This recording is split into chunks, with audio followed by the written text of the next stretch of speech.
Hello दोस्तों, आप सब लोगों का स्वागत है एक और नए वीडियो में। भाई आज की इस वीडियो में आपको मैं बहुत कुछ बताने वाला हूँ। ये वीडियो खास उन लोगों के लिए काफ़ी इम्पोर्टेंट रहने वाला है जो लोग यहाँ पर इटली में नए आने वाले हैं, जिन्होंने फॉर्म यहाँ के भरवाए थे और यहाँ पर आकर के वो लोग काम करना चाहते हैं।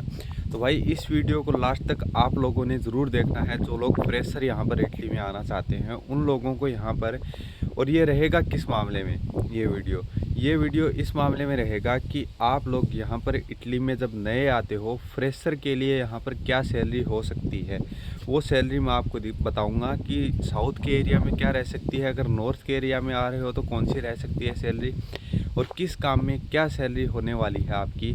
तो वो सब कुछ मैं आपको बताने वाला हूँ इसी वीडियो के माध्यम से। तो वीडियो को आपने लास्ट तक ज़रूर देखना है। चैनल को अगर सब्सक्राइब नहीं किया है तो चैनल को ज़रूर सब्सक्राइब करें।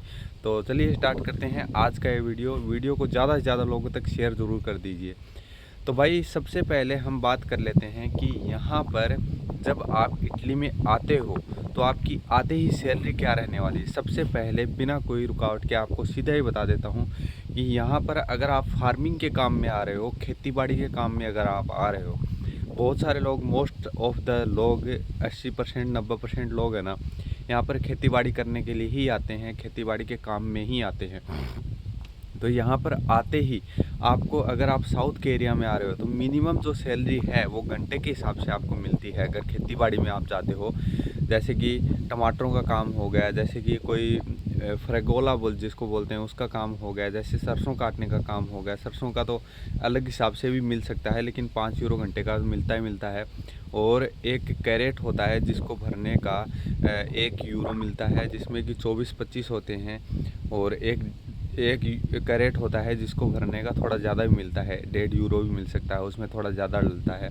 और वो अलग तरीके की सरसों काटने का होता है, जिसमें कि आपको चिम काटना होगा, मतलब कि जो ऊपर की जो होती है ना सरसों, उसको काटना होता है। तो एक ये काम हो गया। अब खेतीबाड़ी के काम में बहुत सारे काम ऐसे होते हैं जिनमें कि आपको एक जो सोयाबीन की फली होती है उसको तोड़ने का काम हो गया, और बहुत सारे काम चलते हैं यहाँ पर। तो उन कामों में हरी मिर्च तोड़ने का काम हो गया। उनमें है ना, सबसे पहले आपको जब साउथ के एरिया में आओगे, नापोली हो गया, लेचे हो गया, जहाँ पर काम चलता है ये, वहाँ पर आपको 5 यूरो मिनिमम घंटे के तो मिलेंगे ही मिलेंगे। और उसके बाद में है ना, उससे ज़्यादा भी मिल सकता है, 6 यूरो मिल सकता है। कुछ मालिक बहुत ज़्यादा बढ़िया होते हैं, वो लोग आपको 7 यूरो भी दे सकते हैं। अब बात आती है कि आपको ऊपर वाले एरिया में यही सैलरी बढ़ करके 6 यूरो मिनिमम मिलेगा ही मिलेगा, फिर 7 यूरो 8 यूरो भी मिल सकता है, और 9 यूरो मिल सकता है किसी किसी कंडीशन में। और कुछ मालिक ऐसे होते हैं जो फिक्स सैलरी पर भी आपको 800 यूरो 900 यूरो या 1000 यूरो सैलरी पर आपको रख सकते हैं, पूरे महीने की सैलरी देंगे, और पूरे साल आपसे कुछ ना कुछ छोटा मोट काम करवाते रहेंगे, जिसमें आपको उनकी हेल्प करनी होती है पूरे दिन खेत में जा कर के। और हो सकता है कि कभी आपकी छुट्टी भी हो जाए, और इस काम में जिस दिन आपकी छुट्टी होती है ना खेती बाड़ी के काम में, उस दिन का पैसा आपको नहीं मिलता है, और छुट्टी हो ही जाती है। जैसे कि सप्ताह में 1 दिन छुट्टी हो जाती है, कभी कभी सप्ताह में 2 दिन भी छुट्टी हो जाती है। लेकिन अभी सीज़न का टाइम चल रहा है, अभी बिल्कुल भी छुट्टियां नहीं होती हैं। चाहे शनिवार हो चाहे रविवार हो, हर दिन आपको काम पे बुलाया जाएगा। और ये आपके लिए ही बेस्ट होता है कि अगर आप आते हो यहाँ पर, आप पैसा कमाने के लिए आते हो, बैठने के लिए, छुट्टी करने के लिए नहीं आते। अब ये तो बात हो गई खेती बाड़ी में। अब आप अगर डेयरी फार्म में काम करते हो तो डेयरी फार्म में 700 यूरो तो मिनिमम मिलते ही मिलते हैं नीचे वाले एरिया में, और 800 या 900 यूरो आपको ऊपर वाले एरिया में। आपको अगर छोटे मोटे डेयरी फार्म में अगर आप जाते हो, जिसमें कि आपको नीचे वाले एरिया में तो आपको हर काम लगभग करना ही पड़ जाएगा, जो डेयरी फार्म में हर काम करना ही पड़ जाएगा। जैसे कि भैंसों का दूध निकालना हो गया, और जो भैंस के बच्चे होते हैं उनको दूध पिलाने का काम हो गया, और बाहर जो भैंसों का चारा होता है उसको आगे खिसकाने का काम हो गया, और थोड़ा बहुत और हेल्पिंग का काम करना पड़ सकता है, जैसे कि मैं करता हूँ। वैसा काम आपको भी करना पड़ सकता है। तो ये हो गया 700 यूरो 800 यूरो 900 यूरो तो मिनिमम मिलेंगे ही मिलेंगे। कुछ मालिक अच्छे होते हैं जो और ज़्यादा भी दे देते हैं, 1000 यूरो 1200 यूरो भी दे देते हैं कुछ मालिक। लेकिन वो डिपेंड करता है। मिनिमम आपको सैलरी मैं बता रहा हूँ 700 यूरो तो मिलते ही मिलते हैं, ठीक है। अब आपका आ गया कि घोड़ों का काम। घोड़ों के फार्म में आपको कितनी सैलरी मिल सकती है। घोड़ों के फार्म में भी यही रहती है, 600 यूरो 700 यूरो। ये सैलरी तो आपको नीचे वाले एरिया में मिलेगी, जिसमें कि काम कम होता है थोड़ा, ठीक है। और काम अगर यहाँ पर भी ज़्यादा होना तो उसमें थोड़ी और सैलरी भी ले सकता है। मिनिमम आपको मैं बता रहा हूँ, मिनिमम तो मिलते ही मिलते हैं इतने। जिसमें घोड़ों के फार्म में आपको 1 दिन की छुट्टी मिलती है। 90% घोड़ों के फार्म होते हैं जो हॉर्स फार्म, उनमें ये सिस्टम होता है कि उनमें आपको 1 दिन की छुट्टी दे दी जाती है। और जब घोड़े कोई कंपटीशन वगैरह में जाते हैं, जब यहाँ पर लोग होते हैं ना, क्या सिस्टम होता है कि जो मालिक होता है ना, उन्होंने घोड़ों के बॉक्स बनाए होते हैं बहुत सारे, उनमें रखने का घोड़ों को किराया लेता है और उनकी देखभाल का वो सारा कुछ जिम्मा खुद ही लेता है। उसमें काम करने के लिए आपको वो खुद ही रखता है। और जो लोग होते हैं ना, वो फिक्स रेंट है ना उसको देते हैं मालिक को, और जो सैलरी है ना वो आपको मालिक खुद देता है, ठीक है। और उसमें ये भी हो सकता है कि किसी को अगर आपका काम पसंद आ गया कोई आदमी को, वो आपको कोई अच्छी जगह पे भी लगवा सकता है। और हो सकता है कि आपको वो ऊपर से कुछ टिप वगैरह भी देते रहें।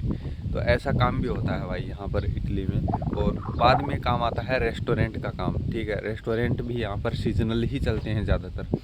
तो अगर आप किसी रेस्टोरेंट में काम कर रहे हो तो रेस्टोरेंट में आपको 800 यूरो या 900 यूरो तो मिनिमम मिलते ही मिलते हैं। फिर उसके बाद में एक्स्ट्रा भी पैसे मिल सकते हैं।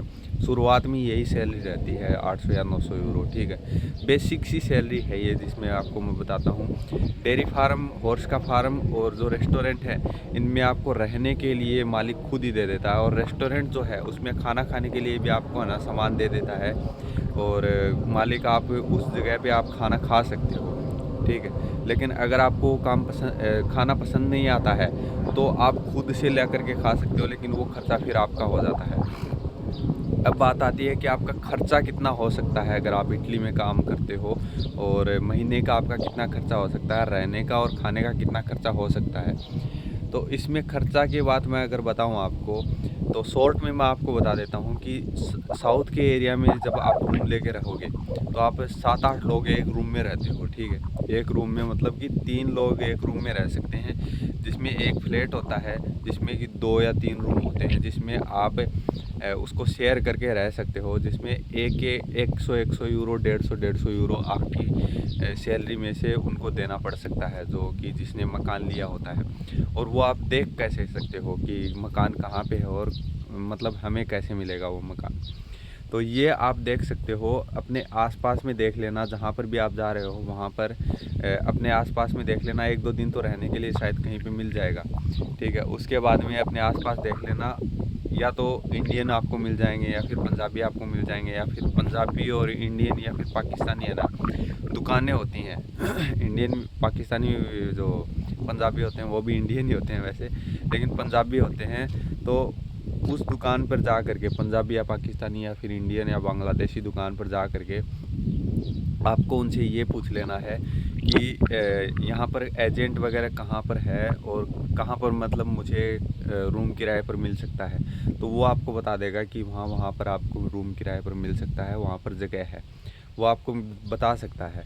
जिसमें अगर खाने पीने का और रहने का खर्चा मैं अगर बताऊँ आपको, तो 250 से लेकर के 300 यूरो तक आपका खर्चा हो सकता है मैक्सिमम, ठीक है। जहाँ अगर आप किसी रूम में रहते हो, रूम शेयर करके, तो ऐसा खर्चा है यहाँ पर हो सकता है इटली में अगर आप नए आते हो। और किन बातों का आपको ध्यान रखना है, जो मेन इम्पोर्टेंट बातें हैं ना, वो कौन सी बातें हैं जिनको आपको ध्यान में रखना है यहाँ पर इटली में एंटर होने के बाद में। सबसे पहले तो आपको अपने डॉक्यूमेंट्स की कानूनी कार्रवाई शुरुआत में ही स्टार्ट कर देनी है। और आपका जो वकील होता है, आपका जो मालिक होता है, उसको आपको है ना अपने पासपोर्ट की, अपने वीज़ा की, और अपना जो मोहर लगी है यहाँ के एयरपोर्ट की और डिपार्चर की, वो सारी जो मोहर है और जो फ़ोटो है ना, वो आपको अपने मालिक को दे देनी है। और वो मालिक आपको मतलब बता देगा यहाँ पर कि आप यहाँ पर आ चुके हो।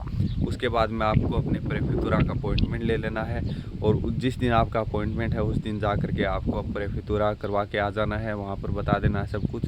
और वो आपको पोस्ट ऑफिस में किट जमा करवाने की डेट बताएंगे, तो उस डेट को जा कर के आपको पोस्ट ऑफिस में किट जमा करवा देनी है। और उसके बाद में आपके फिंगरों की डेट आ जाएगी, फिंगरप्रिंट होते हैं उनकी डेट आ जाएगी, और फिर आपको उस दिन जा कर के फिंगरप्रिंट आपका अपना करवा लेना है। तो ये सिस्टम होता है जब आप नए नए आते हो। और सैलरीज में मैंने आपको बताई हैं कि ऐसी ऐसी सैलरीज हो सकती हैं। बाकी अलग अलग काम के हिसाब से अलग अलग सैलरी हो सकती है। मोस्ट ऑफ द लोग जो आते हैं यहाँ पर खेतीबाड़ी में, उस काम की मैंने आपको सैलरी ये बताई है।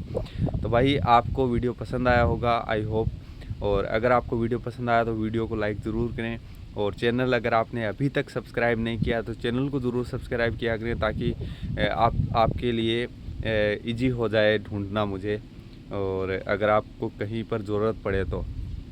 और आप में से किस किस आदमी के कहाँ कहाँ के डॉक्यूमेंट निकले हैं और कहाँ कहाँ से आपने भरवाए हुए हैं, तो वो ज़रूर बताना, और आपकी टाइमिंग क्या थी वो भी ज़रूर बताना, ठीक है।